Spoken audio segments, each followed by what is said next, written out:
اعوذ باللہ من الشیطان الرجیم بسم اللہ الرحمن الرحیم وجزاء سیئۃ سیئۃ مثلها فمن عفا واصلح فاجرہ علی اللہ انہ لا يحب الظالمين ولمن انتصر بعد ظلمه فأولئك ما عليهم من سبيل إنما السبيل على الذين يظلمون الناس ويبغون في الأرض بغير الحق أولئك لهم عذاب أليم ولمن صبر وغفر إن ذلك لمن عزم الأمور. سورۃ الشعراء میں اللہ تبارک و تعالی نے سابقہ آیات جو ہم نے پڑھی ہیں اس میں اللہ نے اپنی قدرت کاملہ کے دلائل کا ذکر فرمایا تھا کہ قدرت کاملہ بھی اللہ کی ہے اور علم کامل اور علم محیط بھی اللہ کا ہے اور خالق قادر متصرف فی الامور باقی دائم حی قیوم اسی کی صفت ہے. فرمایا تھا ومن آیاتہ خلق السماوات والارض وما بث فیہما من دابۃ. اللہ تبارک و تعالی نے فرمایا ہے کہ اس کی نشانیاں جو اس کی عظمت پہ اور قدرت پہ دلالت کرتی ہیں. آسمانوں اور زمینوں کی تخلیق ہے کہ کیسے آسمان بنائے کیسے زمین بنائی کہ کوئی تصور بھی نہیں کر سکتا. وما بث فیہما من دابۃ اور پھر اللہ نے آسمانوں اور زمینوں کے اندر جو مخلوق کو پھیلایا ہے تو دابت ان سے مراد صرف حیوان نہیں ہوتے. دابت سے مراد ہوتا ہے ما یدب علی الارض جو چیز بھی چلنے والی ہو. تو اب فرشتے ہیں وہ بھی ذی روح ہیں تو اللہ نے آسمانوں میں فرشتوں کو آباد فرمایا جنت بنائی حور و غلمان فرمائے اور اسی طرح زمینوں میں اللہ نے انس اور جن اور ساری مخلوق کو پھیلایا. تو جو اللہ پیدا کرنے پہ قادر ہے اور آسمانوں اور زمینوں میں اپنی مخلوق کو پھیلانے پہ قادر ہے وَهُوَ عَلَى جَمْعِهِمْ إِذَا يَشَاءُ قَدِيرٌ. ان کو وہ دوبارہ اکٹھے کرنے پہ بھی قادر ہے جب چاہے کہ جب چاہیں گے اللہ تبارک و تعالی تو قیامت قائم ہوگی اور سب قبروں سے نکلیں گے اور سب میدان محشر میں جمع ہوں گے. اس کے بعد فرمایا وما اصابکم من مصیبت فبما کسبت ایدیکم ویعفو عن کثیر.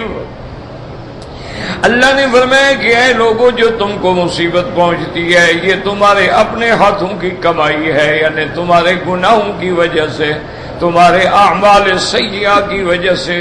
یہ تو اللہ کا کرم ہے کہ یعفو عن کثیر تمہاری بہت سی غلطیوں کو تو اللہ معاف فرما دیتے ہیں. تو یاد رکھیں کہ مصائب جو ہیں اس کا کوئی نہ کوئی سبب ہوتا ہے. بات یاد رکھیں مثلا جسمانی بیماریاں ہیں ان کا بھی تو کوئی سبب ہے. دیکھو نا آدمی کہتا ہے جی میں رات ٹھنڈی میں کھڑا رہا تو ٹھنڈ لگ گئی, میں گرمی میں کام کرتا رہا تو مجھے گرمی لگ گئی. تو سبب ہے نا اس کا کہ وہ سبب ہم بنے ہیں, ہم نے احتیاط نہیں کی تو اس کی وجہ سے بیماریاں آ گئیں. ہم نے غلط چیز کھا لی تو پیٹ کی بیماریاں پیدا ہو گئی. ہم نے غلط چیز آنکھوں میں ڈال لی تو آنکھوں کی بیماریاں غلط پیدا ہو. تو اسی طرح ہماری باقی بھی ہیں. جب ہم آدمی گناہ کرتا ہے تو پھر اللہ کی طرف سے مصائب آ جاتے. لیکن یاد رکھو کہ یہ معنی نہیں ہوتا اس سے جو بچے ہیں وہ بے گناہ ہوتے ہیں. اسی طرح جو مجنون ہیں دیوانے ہیں پاگل ہیں ان کا تو کوئی گناہ ہے ہی نہیں نا جب تک کہ عقل نہ ہو. اسی طرح جو انبیاء علیہم الصلاۃ والتسلیم ہیں وہ گناہوں سے پاک ہوتے ہیں، تو اگر ان پہ مصیبت آتی ہے تو یہ قاعدہ ان پہ لاگو نہیں ہوتا، کیونکہ کبھی قاعدہ یہ ہوتا ہے کہ اللہ مصیبت دیتے ہیں تمہارے اعمال پر، کبھی یہ ہوتا ہے کہ اللہ اپنے بندوں کے گناہوں پر بھی مصیبت دے دیتے ہیں کہ کفارہ ہو جائے، گناہوں سے پاک ہو جائیں، گناہوں سے صاف ہو جائیں۔ اور کبھی اللہ والوں پر بھی مصیبتیں آتی ہیں، گناہ نہیں ہوتے لیکن ان کے درجات بلند ہو جاتے ہیں، جیسا کہ ایک حدیث مبارک میں آتا ہے کہ اللہ تبارک و تعالی اپنے بندے کو ایک اعلیٰ درجے پہ پہنچانا چاہتے ہیں جنت میں، لیکن وہ عمل کے ذریعے سے نہیں پہنچ سکتا، تو اللہ اس پر امتحان کے طور پر مصیبت بھی ڈال دیتے ہیں کہ اس کی وجہ سے ہم اس کو اعلیٰ سے اعلیٰ درجہ عطا فرما دیں، ورنہ تکلیفیں تو سب سے زیادہ انبیاء کو آتی۔ میرے آقا رحمت دو عالم نے فرمایا شد ایذاء الانبیاء فالامثل ثم الامثل، حضور نے فرمایا سخت سے زیادہ تکلیفیں اور آزمائشیں پیغمبروں پہ آتی ہیں، اور پیغمبروں کے بعد پھر جیسے جیسے درجہ ہے صدیقین ہیں، شہداء ہیں، صالحین ہیں، ان پہ بھی مصیبتیں آتی ہیں۔ اور ایک حدیث میں حضور نے فرمایا انی اوذیت فی سبیل اللہ، مجھے اللہ کے راستے میں جو تکلیفیں پہنچائی گئی ہیں ما لم یؤذ نبی قبلی، قط مجھ سے پہلے کسی پیغمبر کو تکلیفیں نہیں پہنچائی گئی۔ تو حضور پاک کا چونکہ شان بلند ہے تو تکلیفیں بھی پھر اسی طرح زیادہ، تو کبھی تکلیفیں یاد رکھو رفع درجات کے لیے ہوتی، کبھی تکلیفیں کفارہ سیئات کے لیے ہوتی، اور کبھی عذاب جو ہے ہمارے گناہوں کی سزا کے طور پہ ہوتا ہے، جیسے قوم عاد پہ عذاب آیا، قوم سمود پہ عذاب آیا، قوم لوط پہ عذاب آیا، قوم فرعون پہ عذاب آیا، قوم نوح پہ عذاب آیا، تو ان کی سرکشی اور طغیان کی وجہ سے، لیکن یہ بھی اس کا کرم ہے کہ وہ بہت ہمارے گناہ معاف کر دیتی۔ اسی طرح قرآن پاک میں آتے ہیں وَلَوْ يُؤَاخِذُ اللَّهُ النَّاسَ بِمَا كَسَبُوا مَا تَرَكَ عَلَى ظَهْرِهَا مِن دَابَّةٍ، اگر اللہ تبارک و تعالی ہمارے ہر گناہوں پہ پکڑ لیں تو کوئی جاندار زمین پہ چلتا ہوا بھی نظر نہ آئے، تو اس لیے آپ ان اختلافوں میں نہ پڑا کریں کہ مثلا زلزلہ آیا تو اس کا معنی یہ تو نہیں ہے کہ نعوذ باللہ وہ زلزلے کے علاقے میں جو لوگ تھے وہ سارے گناہ گار تھے، ہم سارے پاک ہیں، بات کو سمجھا کریں۔ مثلا زلزلہ آیا، گھروں کے گھر تباہ ہو گئے، اور انسان معصوم بچے سکولوں میں بیٹھے ہوئے ہنستے کھیلتے ہوئے ایک سیکنڈ میں موت کا شکار ہو گئے۔ اب جناب آپ دیکھ لیں کہ 30 لاکھ آدمی گھر سے باہر نکلا ہوا ہے، اپنے ملک میں مہاجر ہے، کیا سارے نعوذ باللہ وہ گناہ گار ہیں اور ہم زیادہ شریف ہیں؟ یہ معنی نہیں ہوتا، تو اس لیے یاد رکھو کبھی عذاب آتا ہے بطور ان کی سرکشی اور گناہوں کے، اللہ ان کو مٹا دیتے، کبھی عذاب آتا ہے کسی کے کفارہ سیئات کے لیے کہ ان کے گناہ معاف کر دیتا ہے۔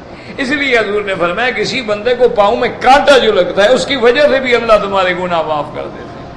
اور کبھی امتحان آتا ہے رفع درجات کے لیے کہ اللہ ان کے درجات کو اور زیادہ بلند کرنا چاہتے ہیں، اور کبھی یہ ہوتا ہے کہ اللہ تبارک و تعالی اپنی قدرت کاملہ کا ایک عبرت دکھانا چاہتے ہیں کہ انجام کیا ہے، تو اس لیے ہر کسی کو ایک لاٹھی میں نہ ہانکا کریں، ورنہ اب یہ بات تو نہیں ہے نا کہ جناب ہمارے شہروں میں گناہ نہیں ہو رہے اور ان بیچاروں کے بعد زیادہ گناہ، حالانکہ پٹھان تو سب سے زیادہ نمازی ہیں، وہ تو سب سے زیادہ خدا کو ماننے والے ہیں، وہ تو سب سے زیادہ ماشاءاللہ، یعنی ان کے علاقوں میں آپ دیکھیں گے اتنی بدعات نہیں ہے، اتنا شرک نہیں ہے،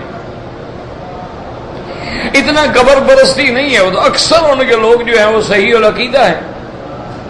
اسی طرح کشمیر میں آیا، جموں میں آیا، اسی طرح باغ میں آیا، مظفر آباد میں، نعوذ باللہ کیا وہ سارے گناہ گار تھے اور ہم لوگ پاک ہیں؟ کتنے بڑے بڑے ہمارے پاس مہا قسم کے ظالم شرابی ڈاکو قاتل ہیں، ان پہ نہیں آیا؟ تو یہ بات ہمیشہ یاد رکھیں، وہ مالک ہے، وہ جانتا ہے کہ اس کو عذاب میں نے کیوں دینا۔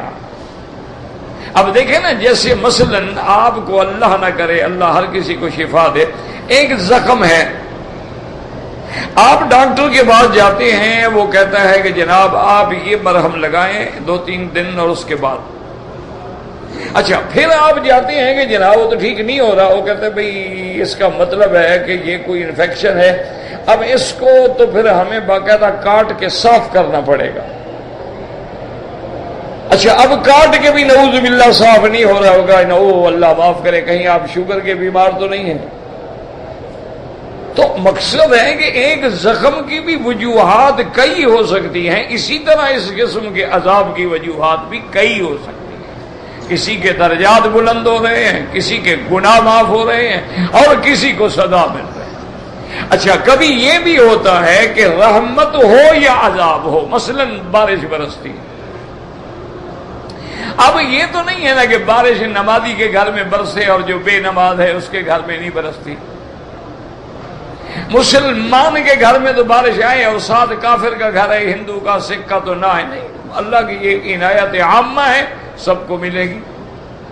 ہوا چلتی ہے سب کو لگے گی، موسم گرم ہوگا گرمی سب کو لگے گی، ٹھنڈا ہوگا سردی سب کو لگے گی. تو اس لیے اللہ کا ایک نظام ہے، اس کو سمجھنے کے لیے سب سے بہتر طریقہ یہ ہے کہ آمنا وصدقنا، یا اللہ جو بھی تیرا حکم ہے نا ہمارا ایمان ہے، اور ہم سمجھتے ہیں کہ اسی میں تیری حکمت ہے، لیکن اس کے لیے ہم معافی مانگتے ہیں کہ مہربانی فرما، ہمارے ساتھ رحم کا معاملہ فرما، عذاب کا معاملہ نہ فرما. اس لیے ساری دعائیں کہ ربنا لا تؤاخذنا، ربنا لا تؤاخذنا، یا اللہ ہمیں پکڑ نہ کر، یا رب کل شیء بقدرتک علی کل شیء فاغفر لنا کل شیء حتی لا تسألنا عن شیء. تو اس لیے آدمی کو یہ نہیں کہ سب کو ایک لاٹھی میں ہانک دے. اس لیے فرماتی ہے وما انتم بمعجزین فی الارض وما لکم من دون اللہ من ولی ولا نصیر. اور یاد رکھیں بعض علماء فرماتی ہیں کہ اس آیت کا مخاطب مشرکین مکہ ہیں کہ اگر تم سوچتے ہو کہ ہم اللہ کے عذاب سے بھاگ جائیں گے تو تم اللہ کو نہیں تھکا سکتے. وما انتم بمعجزین فی الارض، تم زمین میں جا کے اللہ سے اللہ کو عاجز نہیں کر سکتے. وما لکم من دون اللہ من ولی ولا نصیر، اور اللہ کے سوا نہ تمہارا کوئی مددگار ہے نہ تمہارا کوئی محافظ ہے. اگر اللہ عذاب دینا چاہے تو تم کیا کر سکتے؟ آگے پھر اپنی قدرت کی نشانیاں بتاتی ہیں وَمِنْ آیَاتِهِ الْجَوَارِ فِي الْبَحْرِ كَالْأَعْلَامِ. اللہ نے فرمایا اس کی قدرت و عظمت کی نشانی ہے کہ پانی کے اندر کشتیاں چلتی ہیں جیسے پہاڑ کھڑے ہیں. یاد رکھو کوئی بندہ کہتا ہے کہ آج کل مشین سے چلتی ہے، تو اصولی بات یہ ہے کہ جب قرآن اترا ہے اس وقت مخاطب کے سامنے جو کشتی ہے اللہ اس کی مثال دے رہے ہیں.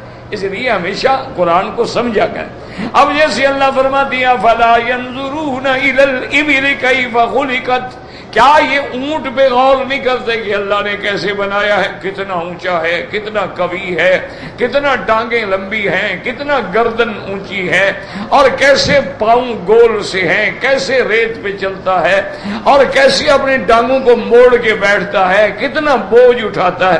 تو اللہ نے یہ نہیں کہا کہ کیا تم ہاتھی کی طرف دیکھو، تم جو ہے شتر مرغ کی طرف دیکھو، تم فلاں جانور کی چیتے کی طرف دیکھو، گینڈے کی طرف دیکھو. کیوں عرب جانتے نہیں تھے گینڈا کیا بلا ہے، ہاتھی کیا بلا ہے، ان کو پتہ ہی نہیں ہاتھی کیا بلا ہوتی ہے. تو اللہ نے اس جانور کا ذکر کیا جس کو اس وقت قرآن سننے والے جانتے تھے. چونکہ عرب لوگ جو ہیں اونٹوں کو سمجھنے کے لیے تو بادشاہ ہیں نا، وہ تو اونٹوں کی نسلیں جانتے ہیں کہ یہ فلاں خاندان کا ہے اور فلاں خاندان کا ہے اور یہ فلاں نسل کا ہے اور یہ فلاں نسل کا ہے. وہ تو ایک ایک اونٹ کو جانتے ہیں کہ یہ کالا ہے، یہ سرخ ہے، یہ سفید ہے، اور یہ مکس کلر کا ہے، اور یہ 2 کوہانوں والا ہے اور یہ 1 کوہان والا ہے. عرب اونٹ کا تو بادشاہ ہے. اسی لیے وہ ایک تاریخ میں واقع آتا ہے کہ 2 بھائی تھے، جا رہے تھے، سفر پہ جا رہے تھے، گزر رہے تھے ایک سڑک سے. وہ سڑک جو تھی نا کھیتوں کے اندر سے گزرتی تھی، جیسے ہمارے دیہات ہوتے ہیں نا، بڑے بڑے کھیت ہوتے ہیں، درمیان میں راستے ہوتے ہیں. وہاں سے جا رہے تھے تو اونٹ کے پاؤں کا نشان تھا. ایک بھائی کہنے لگا دوسرے بھائی سے کہ یار یہ اونٹ کا پاؤں ہے لیکن معلوم ہوتا ہے کہ اونٹ لنگڑا ہے. دوسرے نے بھی غور کیا، کہنے لگا یار بھائی کیا کہتے ہو، صرف لنگڑا نہیں یہ کانا بھی ہے، اس کی آنکھ بھی ایک ہے۔ اور تھوڑی دیر جب غور کیا، کہنے لگے یار یہ صرف لنگڑا کانا نہیں، یہ خارش زدہ بھی ہے، اس کو خارش کی بھی بیماری ہے۔ ایسے کرتے کرتے جا رہے تھے، آگے وہ کھیتوں کا جو مالک تھا، زمیندار تھا، وہ کھڑا تھا، السلام علیکم، وعلیکم السلام، بیٹھے پانی پیا اور کہنے لگے کہ بھائی تمہارے پاس کوئی اونٹ ہے ایسا جو لنگڑا بھی ہو، کانا بھی ہو اور خارش زدہ بھی ہو؟ ہاں ہے بھائی، لیکن تمہیں کیسے پتا؟ تم تو مسافر ہو، آج ہمارے علاقے میں آئے۔ انہوں نے کہا ہم نے پاؤں دیکھے ہیں تمہارے اونٹ کے، میرے بھائی نے اندازہ لگایا ہے کہ وہ لنگڑا ہے، میں نے کہا وہ کانا ہے، پھر بھائی نے کہا کہ وہ خارش زدہ ہے۔ اس نے کہا یار کیوں مجھے پاگل بناتے ہو، تمہیں پتہ کیسے چلا؟ انہوں نے کہا بھائی جب پاؤں رکھتا ہے نا اونٹ تو اس کے پاؤں میں وہ سیدھا رکھنے والی توفیق نہیں تھی، پاؤں وہ ٹیڑھا کر کے رکھ رہا تھا، معلوم ہے لنگڑا ہے، دھکا دے رہا ہے۔ انہوں نے کہا ہاں میرا اونٹ لنگڑا ہے۔ انہوں نے کہا چلو لنگڑے کا تو پاؤں دیکھ کے پتہ چل گیا، تمہیں یہ کیسے پتہ چلا کہ اس کی ایک آنکھ ہے؟ انہوں نے کہا گھاس ایک طرف کا چل رہا ہے، دوسری طرف کا کھڑا ہوا ہے، تو کوئی صاف بات ہے کہ یہ آنکھ نہیں ہے۔ اگر آنکھ ہوتی تو دونوں طرف منہ مارتا ہے نا گھاس میں، وہ ایک ہی طرف دیکھتا ہوا کھاتا جا رہا ہے، معلوم ہوتا ہے ادھر والی آنکھ ہی نہیں ہے اس کو۔ کہا ہاں واقعی وہ کانا بھی ہے۔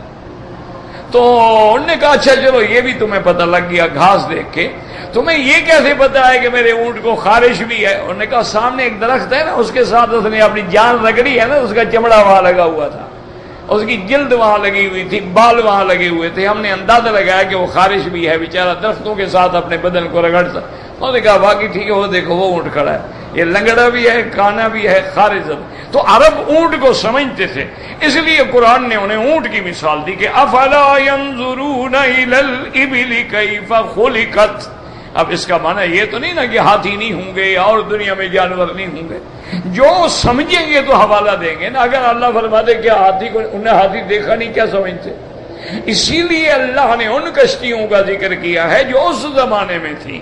اس زمانے میں کشتیاں جو ہیں بادبان سے چلتی تھیں، بادبانی کشتیاں کہلاتی تھیں، اور بڑے بڑے ان کے کپڑے کے ساتھ بادبان بنائے جاتے تھے اور ہواؤں کے رخ کے ساتھ وہ چلتی تھی۔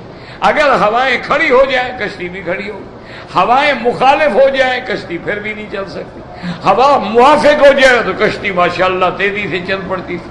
تو اللہ نے اسی کا ذکر کیا۔ اب قیامت تک جہاز بھی بنیں گے، ٹائٹینک بھی بنیں گے، بحری جہاز بڑے بڑے انواع و اقسام کے بھی بنیں گے۔ تو اس کا معنی یہ نہیں ہے کہ بھئی یہ مثالیں اس زمانے کی جب قرآن اترا۔ وَمِنْ آيَاتِهِ الْجَوَارِ فِي الْبَحْرِ كَالْأَعْلَامِ۔ اللہ نے فرمایا میری قدرت کی نشانیاں ہیں، دیکھو دریاؤں میں کشتیاں جیسے پہاڑ کھڑے ہیں۔ إِن يَشَاءْ يُسْكِنِ الرِّيحَ فَيَظْلَلْنَ رَوَاكِدَ عَلَى ظَهْرِهِ۔ اگر اللہ چاہے تو ہواؤں کو روک دے، یہ پانی پہ کھڑی رہیں۔ ان فی ذلک لآیات لکل صبار شکور۔ اللہ نے فرمایا ان چیزوں میں نشانیاں ہیں، لیکن ان کے لیے جو اللہ تبارک و تعالیٰ کے امتحانوں پہ، شدائد میں، مصیبتوں میں، سختی میں صبر کرنے والے ہیں، اور جب اللہ نعمتیں دیتے ہیں تو شکر کرنے والے ہیں۔ کیوں؟ عام آدمی تو جانوروں کی طرح کھاتا ہے، چرتا ہے، مر جاتا ہے، غور کرے گا تو سمجھ آئے گا۔ او یوبکون بما کسبوا، اللہ فرماتے ہیں ہم تیز ہوا بھیج کے ان کو ڈبو دیں، غرق کر دیں۔ وَيَعْفُ عَنْ كَثِيرٍ، اور اللہ تبارک و تعالیٰ بہت سے درگزر فرماتے ہیں، معاف فرماتے ہیں۔ وَيَعْلَمَ الَّذِينَ يُجَادِلُونَ فِي آيَاتِنَا مَا لَهُم مِّن مَّحِيصٍ۔ اللہ نے فرمایا اور جانتے ہیں جو میری آیات میں جھگڑ رہے ہیں کہ جب میرا عذاب آیا ان کو کوئی بھگانے والا، کوئی ٹھکانہ نہیں، کوئی جائے پناہ نہیں۔ یعنی جب کشتیاں میرے حکم کے بغیر نہیں چل سکتی تو یہ دوڑ کے کہاں جائیں گے؟ میں چاہوں کشتیوں کو چلا دوں، میں چاہوں کشتیوں کو روک دوں، میں چاہوں ان کو عذاب دے کے پکڑ لوں، میں چاہوں تو ان کو زمینوں میں غرق کر دوں، میں چاہوں تو پتھر اتار کے تباہ کر دوں، کہاں بھاگیں گے اللہ کے عذاب سے؟ فرمایا فما اوتیتم من شیء فمتاع الحیات الدنیا وما عند اللہ خیر وابقى للذین آمنوا وعلی ربہم یتوکلون. اللہ نے فرمایا بندے جو کچھ تمہیں دنیا میں ملا ہے یہ دنیا کی زندگانی کے لیے عارضی چیز ہے، چند روزہ ہے. جیسے آدمی پلیٹ فارم پہ کھڑا ہے، ٹرین آنے والی ہے، وہ دکان بھی ہیں، کیفیٹیریا بھی ہیں، چائے بھی بک رہی ہے، کھانا بھی بک رہا ہے، گاڑی آئی سب کو چھوڑا بھاگ گیا. تو یہ تو عارضی چیز ہے، فنا ہے، موت آئی سب کچھ سب ٹھاٹھ پڑا رہ جائے گا. وما عند اللہ خیر وابقى، اور جو اللہ کے پاس نعمتیں ہیں وہ بہتر بھی ہیں اور ہمیشہ رہنے والی بھی ہیں. لیکن وہ نعمتیں کن کو ملیں گی؟ للذین آمنوا وعلی ربہم یتوکلون، جو اللہ پر ایمان لائے اور اللہ پہ آسرا کرتے ہیں. آگے فرماتی ہیں وہ مومن کی صفت کیا ہے؟ فرمایا والذین یجتنبون کبائر الاثم والفواحش، جو بڑے بڑے گناہوں سے فواحش سے بچتے ہیں. اور اس کے بعد وَإِذَا مَا غَضِبُوا هُمْ يَغْفِرُونَ، اور اگر ان کو غصہ آ جائے، جلال آئے تو معاف کر دیتے ہیں. وَالَّذِينَ اسْتَجَابُوا لِرَبِّهِمْ، مومن وہ ہیں جو اپنے رب کے حکم کی فرما برداری کرتے ہیں. وَأَقَامُوا الصَّلَاةَ، اور نماز کو قائم کرتے ہیں. کیا ماننا؟ شروط کے ساتھ، ارکان کے ساتھ، اوقات کے ساتھ، وقت میں ادا کرتے ہیں. وَأَمْرُهُمْ شُورَىٰ بَيْنَهُمْ، اور اگر کوئی مہم مسئلہ آ جائے تو آپس میں مشورہ کرتے ہیں. وَمِمَّا رَزَقْنَاهُمْ يُنْفِقُونَ، اور جو ہم نے ان کو دولت دی ہے، رزق دیا ہے، اس سے ہمارے اللہ کے راستے میں خرچ کرتے ہیں. تو یہ مومنوں کی صفت ہے، گناہوں سے بچنے والے، غصے میں آگے بخشنے والے، اللہ کے ہر حکم کی تعمیل کرنے والے، نمازوں کے قائم کرنے والے، مہمات الامور میں مشورہ کرنے والے، اور جو اللہ نے رزق دیا ہے اس میں سے خرچ کرنے والے. زکوٰۃ ہے تو زکوٰۃ دیتے ہیں، صدقات دیتے ہیں، دن کو بھی رات کو بھی، ظاہر بھی سر بھی. مومن جو ہے وہ ہر حال میں اللہ کے راستے پہ خرچ کرتا ہے. اچھا یاد رکھو، کسی کو اللہ نے علم دیا ہے وہ علم لٹا رہا ہے، کسی کو اللہ نے صحت و قوت دی ہے تو غریبوں کی مدد کر رہا ہے، کسی کو اللہ نے آنکھیں دی ہیں تو اندھوں کو رستے دکھلا رہا ہے. یہ بھی اللہ کے آگے خرچ ہے. فرمایا والذین اذا اصابهم البغی، والذین اذا اصابهم البغی هم ينتصرون، اور جب ان پہ کوئی زیادتی کرے تو وہ بدلہ لینے کی طاقت بھی رکھتے ہیں. اب علماء نے فرمایا اس کی وجہ یہ ہے کہ یہ معنی نہیں ہے کہ ان کے پاس قوت نہیں، طاقت نہیں، طاقت بھی ہے، قوت بھی ہے، بدلہ بھی لے سکتے ہیں، اگر وہ چاہیں تو انتقام بھی لے سکتے ہیں، لیکن اس کے باوجود بھی معاف کر دیتے ہیں. اور آج کے سبق میں جو ہم نے تلاوت کیا ہے، اللہ فرماتے ہیں وَجَزَاءُ سَيِّئَةٍ سَيِّئَةٌ مِثْلُهَا، یاد رکھو برائی کا بدلہ برائی ہے اتنی ہی. کیا معنی؟ یاد رکھو اس میں اللہ نے ہمیں ایک اور سبق دیا ہے کہ اگر کوئی بندہ تمہارے ساتھ برائی کرتا ہے، تمہیں مارتا ہے، ستاتا ہے، نقصان کرتا ہے، تو جتنا اس نے کیا ہے اتنا بدلہ لینا شریعت میں جائز. ایک بات یاد رکھو، فَمَنِ اعْتَدَىٰ عَلَيْكُمْ فَاعْتَدُوا عَلَيْهِ بِمِثْلِ مَا اعْتَدَىٰ. اللہ فرماتا ہے جو تم پہ تجاوز کرے، اعتداء زیادتی کرے، اتنی تم بھی کر سکتے ہو. وَإِنْ عَاقَبْتُمْ فَعَاقِبُوا بِمِثْلِ مَا عُوقِبْتُمْ بِهِ اگر کسی نے تمہیں تکلیف پہنچائی تم بھی اتنی تکلیف اس کے برابر نہ زیادہ نہیں پہنچا سکتے. لیکن اس میں بھی ایک بات یاد رکھو، ایک آدمی نے برائی کی، ہم اس کا بدلہ لے سکتے ہیں لیکن ان چیزوں کا بدلہ جو بے ذات ہی گناہ نہ ہو. بات کو سمجھو کیا مانا؟ مثلا کسی نے ایک آدمی کو پکڑ کے نعوذ باللہ زبردستی شراب پلا دیا، تو اب اس کا معنی یہ نہیں کہ ہم بھی اس کو زبردستی شراب پلا دیں، وہ تو حرام ہے، تو ہم حرام کیسے پلائیں؟ بات سمجھیں، اصولی بات ہوتی. اسی لیے مسائل جو ہوتے ہیں نا بڑے مشکل ہوتے ہیں کہ مثلا پہلے ایک حکم یہ تھا کہ جو بندہ جس کو جو تکلیف پہنچائے اسی طرح کا اس کو تکلیف پہنچائی جائے. جیسے قرآن میں ہے النفس بالنفس والعین بالعین والاذن بالاذن والجروح قصاص. اللہ نے فرمایا اگر کوئی آدمی تیری آنکھ نکالے تم نکال سکتے ہو، کان کاٹ لیا تم بھی کاٹ سکتے ہو، ناک کاٹا ہے تم بھی کاٹ سکتے ہو، زخم پہنچایا ہے تم بھی پہنچا سکتے ہو. تو یہ حکم تھا. لیکن بعد میں اللہ نے اپنے نبی پاک کو فرما دیا کہ لا قوت الا بالسیف. مسئلہ سمجھو کہ اب کوئی قصاص یا انتقام جو ہے وہ تلوار سے لیا جائے گا. ایک آدمی نے قتل کیا ہے تو اب اس کو قتل کریں بس.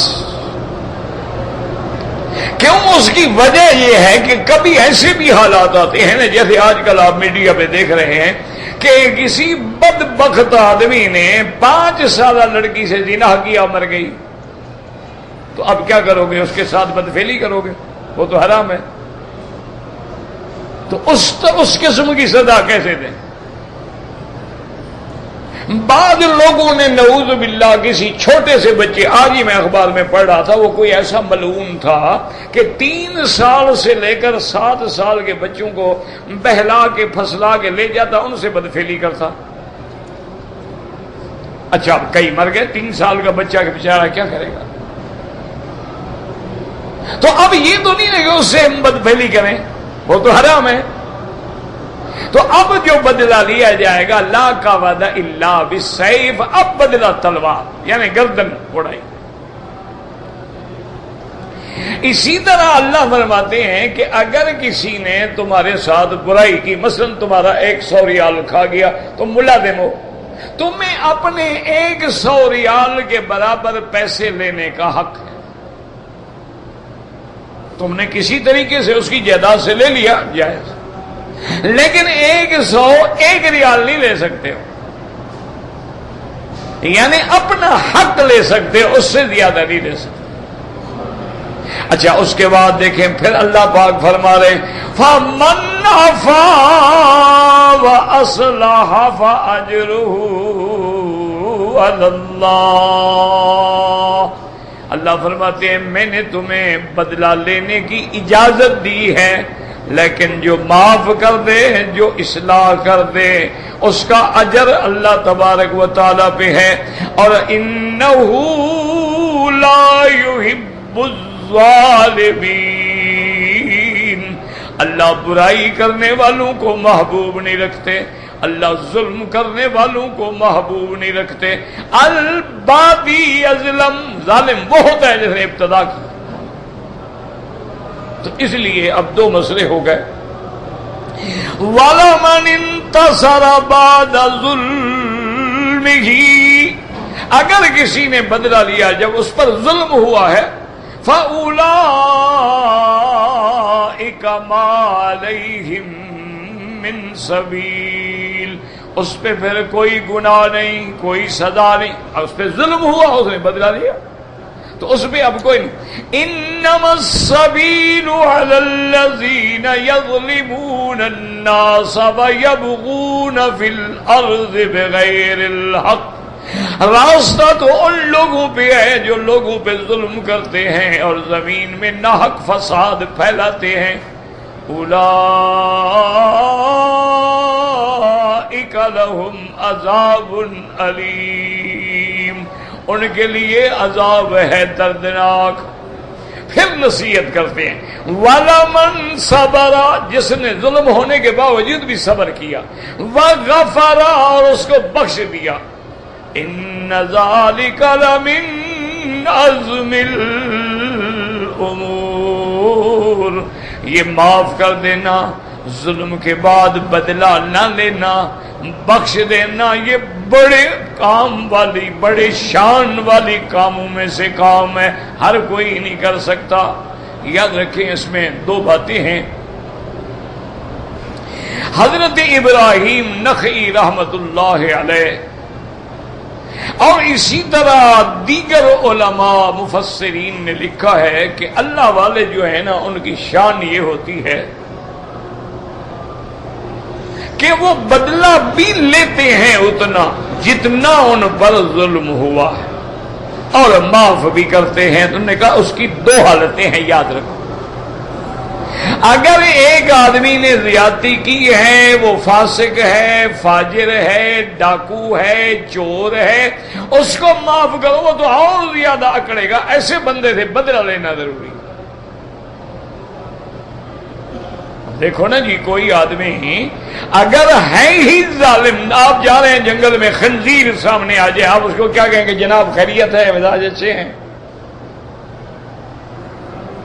تو اگر ظلم کرنے والا فاسق ہے، فاجر ہے، عادی مجرم ہے، اس سے بدلہ نہ لیا جائے تو اس کا اور بگڑ جانے کا اندیشہ ہے، اس سے بدلہ لینا ضروری ہے۔ اور اگر ایک بندہ ہے، اس نے تمہارے ساتھ زیادتی کی ہے لیکن بڑا شرمندہ ہے، اب لوگوں کہتے ہیں یار مہربانی کرو، مجھ سے غلطی ہو گئی، میں نے زیادتی کی، یار مہربانی کرو مجھے معافی دلا دو، تو ایسے بندے کو معاف کر دینا بہتر۔ لیکن خلاصہ یہ نکلا کہ اصل بات جو ہے، اللہ نے اپنے بندوں کو فرمایا کہ شان یہی ہے کہ پھر معاف کرو۔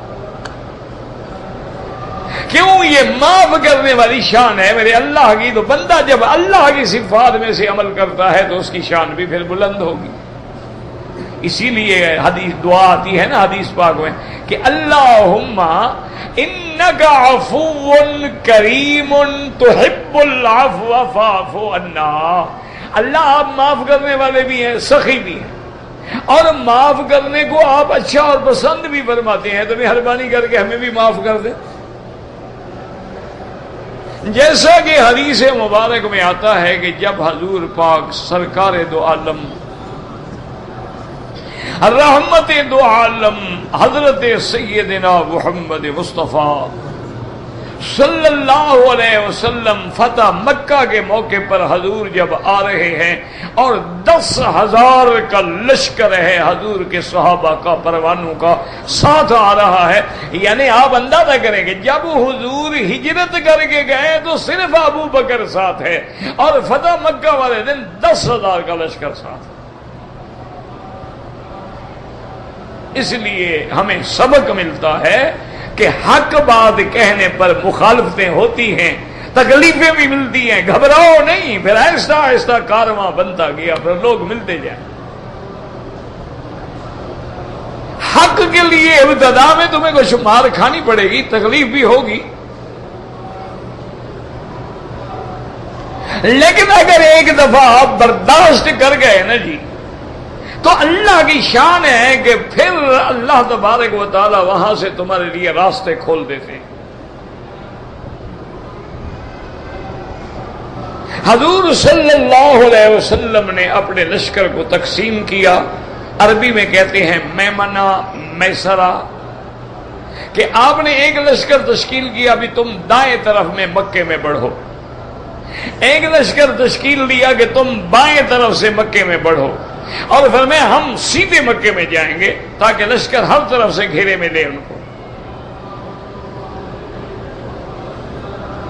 اب جناب یہ ہے کہ جوں جوں مکہ مکرمہ قریب آتا رہا تو صحابہ کا جوش جو تھا نا وہ بڑھتا چلا گیا. انہوں نے کہا یا اللہ آج تو نے ہمیں موقع دیا ہے، جن لوگوں نے ہمیں انگاروں پہ لٹایا، پھانسیوں پہ چڑھایا، ہماری عورتوں کو ٹکڑے کر ڈالا، آج ہم بھی قریش کا ایک ایک بچہ چن چن کے قتل کر رہے ہیں. آج ہمیں موقع ملا ہے تو آج ہم انہیں نہیں چھوڑیں. بعض صحابہ کے منہ مبارک سے یہ لفظ بھی نکل گیا کہ لا قریش بعد الیوم، آج کے بعد انشاءاللہ ان ظالموں کا کوئی بچہ بھی زمین پہ نظر نہیں آئے گا. آج ہم گن گن کے بدلے لیں گے.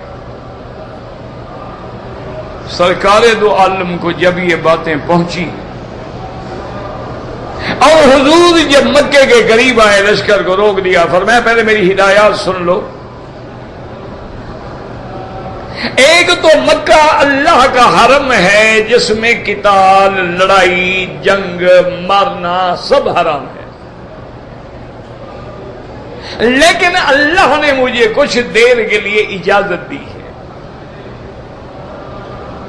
لیکن میری بات یاد رکھو، من دخل المسجد الحرام، جو کافروں میں بھاگ کے مسجد الحرام میں چلا جائے، فلہو امان، اس کے لیے امان ہے، اس کو نہیں مارنا.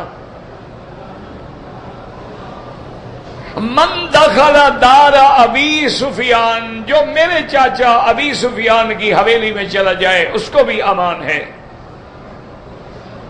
اور فرمایا جو بوڑھے ہیں، بچے ہیں، عورتیں ہیں، لڑنے والوں کے ساتھ نہیں ہیں، ان کو بھی امان ہے.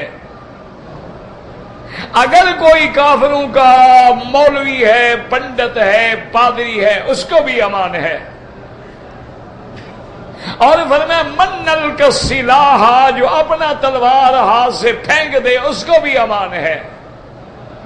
من اغلق بابہ، جو اپنے گھر میں جا کے دروازہ بند کر لے اس کو بھی امان ہے. صحابہ کہتے ہیں امان امان کا شور ہو گیا، ہم کس کو ماریں؟ صحابہ کہتے ہیں ہمارا بدلہ تو سارا ختم ہو گیا نا. یعنی فتح مکہ کے وقت میں کوئی جنگ نہیں ہوئی، صرف خالد بن الولید اور اکرمہ کی ٹکر ہوئی. اکرمہ ابو جہل کا بیٹا ہے، اس وقت کافر تھا. حضرت خالد اسلام لا چکے تھے، تو حضرت خالد جو ادھر سے آ رہے تھے نا، یہ اب جب آپ جاتے ہیں نا مکہ میں، جس کو آپ چھتی ہوئی بازار کہتے ہیں، یہ چھتی ہوئی بازار سے آگے نکل جائیں تو آگے پھر شیب عامر آ جائے گا. شیب عامر سے ذرا اور آگے نکل جائیں تو آگے جو چڑھائی کے بعد اترائی اس کو کہتے ہیں خندمہ، اس جگہ کا نام ہے خندمہ. تو اسی جگہ حضرت خالد اور اکرمہ کا ٹکراؤ. حضرت خالد نے ایسی بے جگری سے جنگ لڑی نا کہ اکرمہ جو تھا بہادر جو تھا بھاگ گیا، کچھ لوگ مارے گئے. اسی لیے عربوں کے اندر مسل بن گئی کہ وہاں جو ہے نا جی قاتل خالد فی خندمہ و فرر من خندمہ اکرمہ، کہ وہ لڑائی خندمہ میں ہوئی لیکن اکرمہ بھاگ گیا. اور کوئی لڑائی نہیں ہوئی، کوئی تلوار چلی ہی نہیں، حضور امن سے داخل ہو گیا مکے میں. اچھا اب سارے قیدی بن کے آ گئے. اب جب قیدی سامنے آ گئے حضور نے فرمایا اچھا مکے والوں دیکھو، تمہیں یاد ہے تم نے جو کچھ کیا ہے، اچھا بتلاؤ آج میں تمہارے لیے کیا فیصلہ کروں.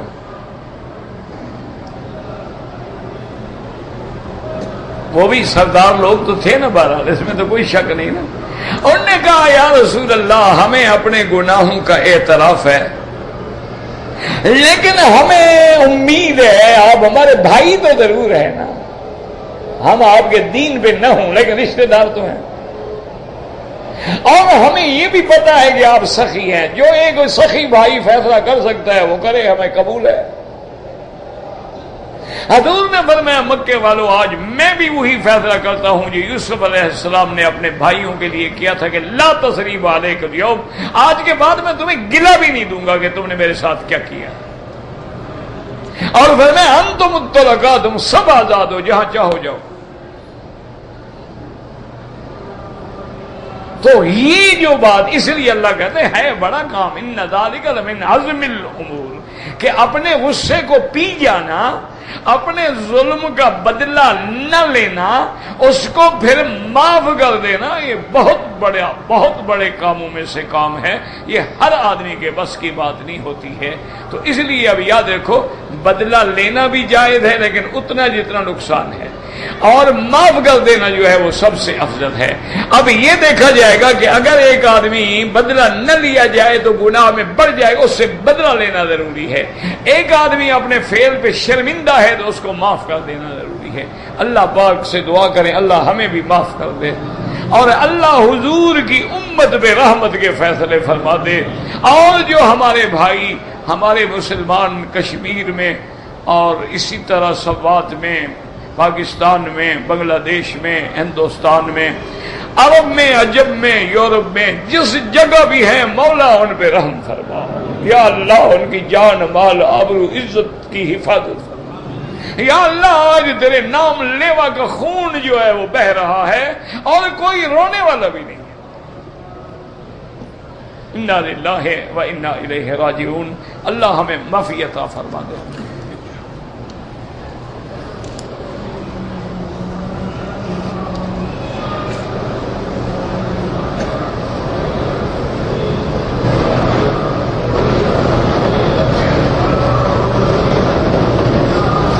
بہرحال اگر ایک عورت نے مدینہ منورہ سے نیت کر کے مکہ پہنچا، حیض آ گیا تو وہ اسی نیت میں بیٹھی رہے، یہ رومال کھول دینا کچھ نہیں ہوتا۔ یہ جاہلوں نے بنا رکھا ہے کہ عورت نے احرام کھول دیا، احرام کوئی عورت کا احرام نہیں ہوتا،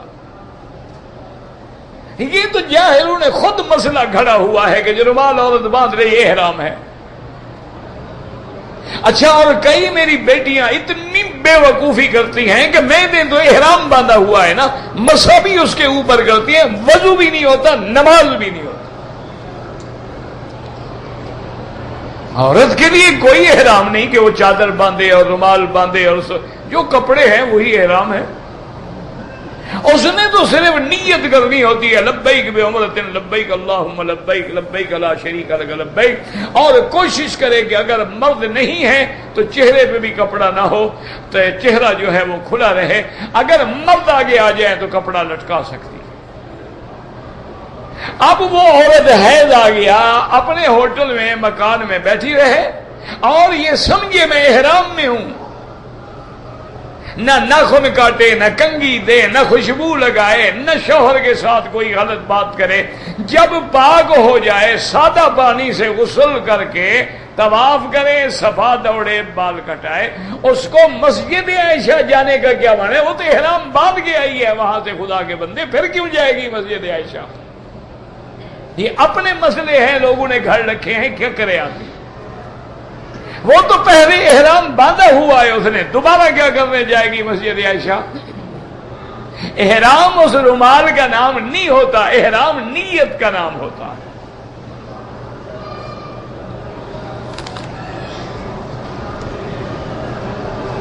اگر ہمارے کوئی رشتے دار ہیں ان کے لیے ہم طواف کریں، طواف کر کے دعا کرو ان کے لیے، اللہ ان کو ثواب دے۔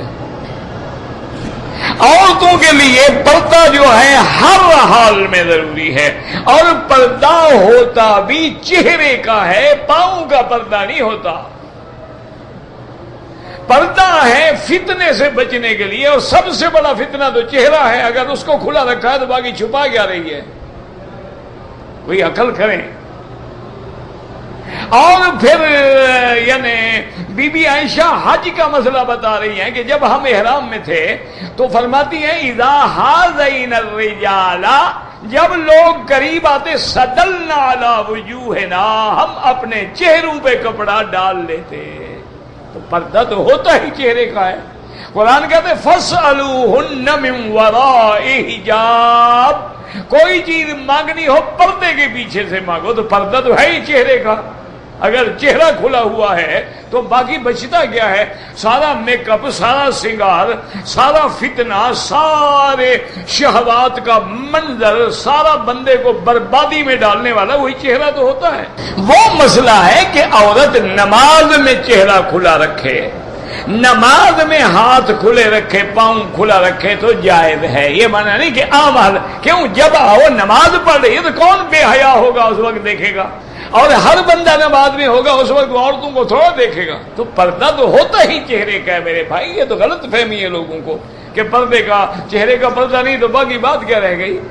اگر ایک آدمی نے طواف کر لیا ہے، اچھی طرح مسلوکوں کو دماغ میں بھی رکھا کرو نا، ادھر سنا ادھر نکال دیا، صفا مروا دوڑ لیا، بال نہیں مڈائے، کپڑے پہن لیے، بال بھی مڈائے اور دم بھی ادا کرے ایک بکری، یہ کوئی مذاق ہے؟ جیسے مرضی ہے کر دو، قتل کا بدلہ قتل ہے، قصاص ہے، لیکن یہ نہیں ہے مسئلہ کہ اگر تمہارے رشتہ دار کو کسی نے قتل کیا تم ان کا جا کے قتل کر دو، یہ فساد ہے۔ بدلہ حاکم وقت لے گا، تم اس کو شکایت کرو گے، اگر فرض محالوہ نہ لے پھر اللہ لے گا، یہ نہیں ہمیں دنیا میں کوئی حق نہیں۔ اگر ہر آدمی بدلہ لینا شروع کر دے تو پھر تو دنیا میں فساد ہو جائے۔ عورتوں کو تبلیغ کے لیے جانا چاہیے، بالکل جانا چاہیے۔ عورتوں کو کون تبلیغ کرے گا؟ تم تبلیغ کرو گے؟ نہیں، عورتوں کو جو تبلیغ کرنی ہے کوئی تو کرے گا نا۔ آخر بی بی عائشہ ہے، بی بی ام سلمہ، ساری حدیثیں جو کتابوں کی بھری ہوئی ہیں یہ عورتوں نے روایت نہیں کی، سارا حضور نے فرمایا آدھا دین بی بی عائشہ سے لے لو۔ خدا کی قدرت ہے، ہمارے لوگوں کا عجیب حال ہے، ان کو جب بھی کوئی شیطان کھٹکا ڈالتا ہے نا دین کے کام میں ڈالتا ہے۔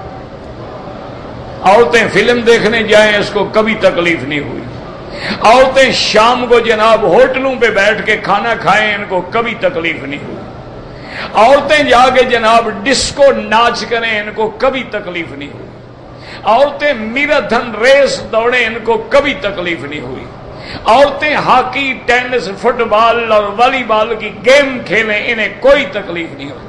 تکلیف کب ہوتی ہے؟ جب دین کی تبلیغ ہے، ہو جی جائز ہے، ہو جی یہ جائز ہے، ہو جی یہ جائز، کیوں؟ شیطان اندر ہے نا۔ خدا کے بندو اللہ سے خوف کرو، بعض مسائل ایسے ہیں جو عورتیں عورتوں کو بتا سکتی ہیں، مرد بتا ہی نہیں سکتا، پھر کیا کریں گے آپ؟ تبلیغ سب کی، بلغوا عنی ولو آیتن، حضور نے فرمایا میری طرف سے تبلیغ کرو چاہے ایک آیت ہو، یہ نہیں کہا مرد کرو عورت نہ کرے، فرمایا فلیبلغ الشاہد الغائب، حضور نے فرمایا جو لوگ اس وقت عرفات میں حاضر ہیں ان لوگوں کو میری باتیں پہنچائیں جو غائب ہیں، تو وہاں مرد بھی حاضر تھے عورتیں بھی حاضر تھی، حضور نے یہ تو نہیں فرمایا مرد پہنچانا عورت نہ پہنچائے، یہ کیا بات ہو؟ بڑے بڑے مسائل جو ہیں، یعنی آپ دیکھیں کہ سیدنا امیر المؤمنین عمر جیسا آدمی اپنی بیٹی کے پاس آتا ہے، بی بی حفصہ کے پاس، اور فرماتا ہے کہ بیٹی دیکھو شریعت میں کوئی شرم نہیں ہوتا، ایک عورت خامند کے بغیر آرام سے کتنے دن گزار سکتی ہے؟ بی بی حفصہ نے فرمایا ابا جان تم نے قرآن نہیں پڑھا؟ انہوں نے کہا بیٹی قرآن تو پڑھا ہے۔ انہوں نے کہا تو قرآن میں اگر کوئی مرد مر جائے تو عدت کتنا ہے؟ انہوں نے کہا 4 مہینے 10 دن۔ انہوں نے کہا بس اتنی ہی عورت علیحدہ رہ سکتی ہے، اس سے زیادہ علیحدہ نہیں رہنا چاہیے، اگر اس سے زیادہ ہوتا تو مدت بھی زیادہ رکھتے۔ اب 4 مہینے 10 دن کے بعد عدت گزر گئی اور شادی کر سکتی ہے، تو اس کو دیکھ کے حضرت عمر نے فیصلہ کیا اور اپنے تمام گورنروں کو ہدایات کی کہ جتنے مجاہدین جنگ لڑ رہے ہیں ان کو 6 مہینے سے زیادہ گھر سے دور نہ رکھو، 6 مہینے کے بعد ان کو گھر بھیجو اور چھٹی کریں، اپنے گھر جائیں اور پھر ان کے بدلے میں کسی اور کو بھیجو۔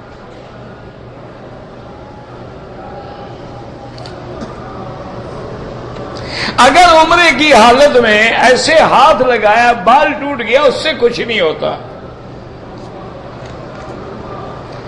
ہاں یار دعا کرو اللہ ہمارے حال پہ رحم کرے، بس دعا کیا کرو۔ آپ کو مولوی مکی کی باتیں کڑوی تو بہت لگتی ہیں، مجھے بھی پتا ہے، اتنا تجربہ تو ہمارا بھی ہوتا ہے نا، چہرے شیرے تو ہم دیکھتے رہتے ہیں نا، لیکن دیکھو نا اب حاجی کو ڈر ہے تو ایک بال ٹوٹ گیا تو جو میرا بھائی اس طرح پھروا رہا ہے اس کو کیا کوئی ڈر نہیں؟ یعنی ڈرے تو ایک بال ٹوٹ گیا اور تم روزانہ محمد مصطفیٰ کی سنت کو اس طرح پھیر کے گندی نالی میں پھینک رہے ہو. کوئی خیال نہیں ہے کہ قیامت میں کیا ہوگا؟ باقی تمہاری مرضی ہے. اب ہم نے تھوڑا جبر کرنا ہے. ہم نے استخارے کی جو دعا عربی کتابوں میں لکھی ہوئی ہے، ہر کوئی عربی نہیں پڑھ سکتا ہے، اس کا ترجمہ بھی لکھا ہوا ہے، اردو کہتے جاؤ. جیسے طواف میں اردو نہیں کر رہے ہوتے ہو، طواف میں جو عربی دعائیں نہیں پڑھ سکتے وہ ترجمہ پڑھ رہے ہوتے ہیں.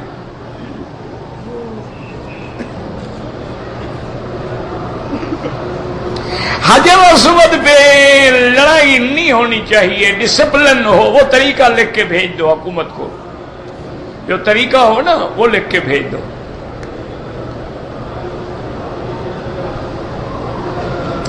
ہماری ایک مسجد میں امام ہے اور وہ آنکھوں سے اندھا ہے. اندھا آدمی امام بن سکتا ہے، لیکن شرط یہ ہے کہ وہ صاف ستھرا رہتا ہو. بعض ہوتے ہیں نا جی نابینے، وہ صاف نہیں رہتے، صفائی کا خیال نہیں کرتے. اور بعد ماشاءاللہ بالکل ہمارے اپنے مدرسے میں استاد تھے، فوت ہو گئے، قاری یاسین صاحب، اللہ قبر پہ رحمت فرمائے. ماشاءاللہ جناب وہ اتنا صاف تھا، آنکھیں بالکل نہیں تھی. اچھا ایسے ہاتھ لگا کے اپنے کپڑوں میں، ہاں یہ میرا جوڑا یہ نیلا ہے، یہ سفید ہے. ہم کہتے قاری صاحب کیسے بتائے؟ کہتے رکھے جو تھے نا اندازہ ہو جاتا ہے نا. اچھا ہم روزانہ ان کے پاس چائے پینے جاتے تھے، جتنی اچھی چائے وہ نابینا بناتا تھا، ہم آنکھوں والے نہیں بنا سکتے. اس نے جناب ایسے اندازہ لگا کہ اتنی پتی ڈالنی ہے، اتنا پانی ہے، اتنا پیالی میں نے پانی ڈالا، ایسی زبردست جناب وہ چائے بناتا تھا. وہ جو ہماری ڈرائیوروں کی چائے ہوتی ہے نا، 80 میل تک آنکھ نہ کھلے، آنکھ بند نہ ہو، وہ کڑک چائے ہوتی ہے نا. ایمان بھی تازہ، دماغ بھی تازہ، آدھا پاگل ہو جاتا ہے بندہ. تو بہرحال مانا یہ ہے کہ اگر حضور پاک نے رحمت دو عالم جب غزوے پہ جا رہے تھے، آپ نے اپنے مصلی پہ مدینے پاک میں عبداللہ ابن ام مکتوم نابینا کو امام بنایا.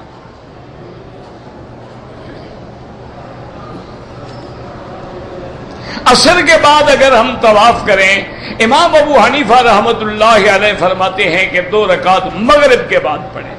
اور امام احمد ابن حنبل رحمت اللہ علیہ اور امام شافعی کے نزدیک حرم میں ہر وقت جائز ہے.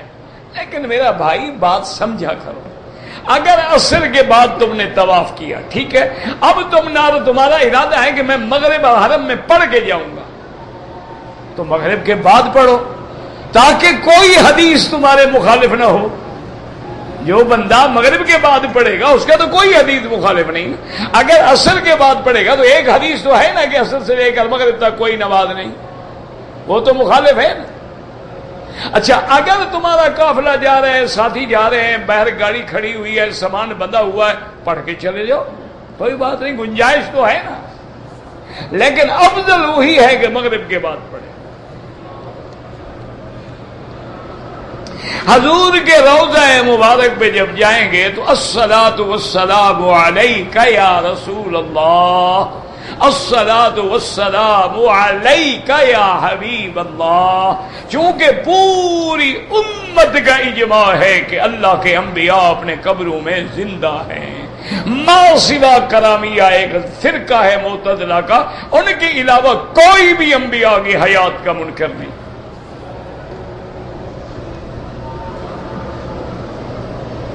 اگر ہم سفر میں ہیں تو 2 نمازیں اکٹھی پڑھ سکتے ہیں، مثلا ظہر اور عصر، مغرب اور عشاء. اس میں بھی وہی 2 باتیں ہیں. امام ابو حنیفہ فرماتے ہیں کہ پڑھ سکتے ہو، لیکن ہر نماز اپنے وقت میں پڑھو، کیونکہ قرآن کہتا ہے کہ ان الصلاۃ کانت علی المؤمنین کتابا موقوتا. موقوتا توقیت سے ہے، توقیت تعیین پہ دلالت کرتی ہے. وہ فرماتی ہیں یوں جمع کرو کہ ظہر کو دیر کر کے پڑھو آخر وقت میں، جب ظہر پڑھ کے فارغ ہوں گے تو اب عصر کا وقت داخل ہو گیا، اس کو اول وقت میں پڑھ لو. تو بظاہر تم نے دونوں جمع کی ہیں، لیکن پڑھی اپنے اپنے وقت میں ہے. ظہر آخر وقت میں اور عصر اول وقت میں، مغرب آخر وقت میں اور عشاء اول وقت میں۔ وہ کہتی ہیں حقیقی جمع صرف عرفات اور مزدلفہ میں ہے اور کسی جگہ نہیں ہے، لیکن باقی ائمہ کہتے ہیں کہ سفر میں جائز ہے، چاہے ظہر پڑھ کے فوراً عصر پڑھ لو، مغرب پڑھ کے فوراً عشاء پڑھ لو۔ اللہ سب کی قبروں پہ کروڑوں رحمتیں کرے، لیکن اگر تم ساری حدیثیں دیکھو گے نا تو تمہیں معلوم ہوگا کہ امام ابو حنیفہ کے دلائل زیادہ مضبوط ہیں۔ ایک حدیث ہے باقاعدہ، حضور سفر فرما رہے ہیں، صحابہ کہتے ہیں ہم نے کہا الصلاۃ یا رسول اللہ، حضور نماز کا وقت ہو گیا، اور میں الصلاۃ امامکم، آگے چلو۔ کہتے ہیں پھر دیر ہو گئی، پھر ہم دوڑے، یا رسول اللہ نماز کا وقت ہے، اور میں آؤ آگے چلو۔ صحابہ چپ ہو گئے، پھر دیر کرنے کے بعد پھر صحابہ یا رسول اللہ نماز کا وقت ہے، میں اور آگے چلو۔ تو اب حدیث میں آیا کہ آپ نے ظہر آخر میں جا کے پڑھی اور اس کے بعد عصر اول وقت میں پڑھی، تو حضور ظہر کو آخر کرتے گئے، مؤخر کرتے گئے، مؤخر کرتے گئے، آخر وقت میں جا کے پڑھی، تو وہ حدیث ہے۔ دوسری بات یہ ہے، امام صاحب فرماتے ہیں کہ ایک تو قرآن ہے، قرآن توقید کا قائل ہے، تعیین اشتراک کو قبول نہیں کرتی، دو۔ تیسری بات یہ وہ فرماتے ہیں کہ فجر اور ظہر کیوں نہیں ملاتے ہو؟ فجر کے ساتھ ظہر پڑھ لو، آخر ظہر اور عصر کیوں ملاتے ہو؟ اور مغرب عشاء، اس لیے کہ ان کے اوقات ملتے ہیں، فجر اور ظہر میں بڑا فاصلہ ہے، تو کہتے ہیں اس لیے اس کا معنی یہ ہے کہ یہ حکمت ہے اللہ کی طرف سے۔ بہرحال ہم تو سارے ائمہ پہ کروڑوں رحمتیں بھیجتے ہیں، سب کا الحمدللہ احترام اور قدر کرتے ہیں۔ ہاں یہ الگ بات ہوتا ہے کہ جس آدمی نے جس امام کی فقہ پڑھی ہے اس کی زیادہ قدر کرے گا۔ ہم ہر آدمی کے والد کو عزت کی نظر سے دیکھیں گے، لیکن اپنا باپ تو پھر اپنا باپ ہوتا ہے۔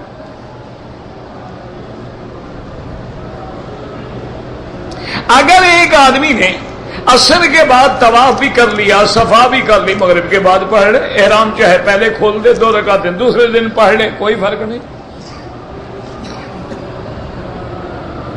طواف جو ہے، اگر آپ طواف میں دنیاوی باتیں کریں کراہت ہے، کعبے کو دیکھتے رہیں، ادھر ادھر دیکھتے رہیں کراہت ہے، نظر نیچے رکھیں، زبان پہ سبحان اللہ والحمدللہ لا الہ الا اللہ واللہ اکبر، اور سب سے بڑی کوشش یہ کریں کہ طواف کے دوران کسی عورت کے چہرے پہ نظر نہ پڑے،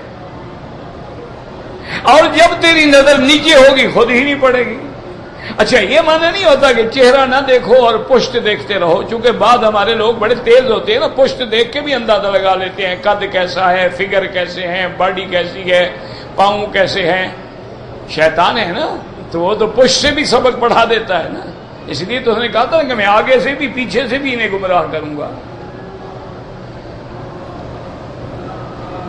کہتے جی کہ یہ ضروری ہے کہ بندے کا تعلق کسی نہ کسی جماعت سے ہو، کوئی ضروری نہیں، مسلمان ہو یہ ضروری ہے، مسلمان ہونا ضروری ہے۔ باقی یہ تو قدرتی بات ہے نا کہ کوئی حاجی پاکستانی ہے، کوئی ایرانی ہے، کوئی ہندوستانی ہے، کوئی بنگلہ دیشی ہے، اسی طرح کسی نے کسی فقہ سے پڑھا ہے، کسی نے کسی فقہ سے پڑھا ہے۔ اصل بات تو اسلام ہے، اصل بات تو ایمان ہے، اس میں سب برابر ہیں۔ اگر کسی نے حالت احرام میں خوشبو والے صابن سے ہاتھ دھو لیے، 1-2 ریال صدقہ کر دو۔ البیگ کا جو ریسٹورنٹ ہے اس کی مرغی کے بارے میں وہاں ڈیوٹی کرتا ہوں، مجھے پتا ہے کہ مرغی حلال ہے حرام ہے، مجھے کیا پتا ہے؟ ان سے جا کے پوچھ لو، تحقیق کر لو، اور اگر شک ہے تو مرغی کھانے کے بغیر بھی زندہ رہو گے انشاءاللہ۔ جن لوگوں کو مرغی نہیں ملتی وہ بالکل نہیں مر جاتے، 2-4 دن سبزی کھا کے گزارا کر لو، کوئی فرق۔ شبہ آ گیا تو قریب نہ جاؤ۔ جو یعنی یہاں کے ملک کی ذبح، جیسے فقیہ ہے، وطنی ہے، یہ مرغیاں حلال ہیں۔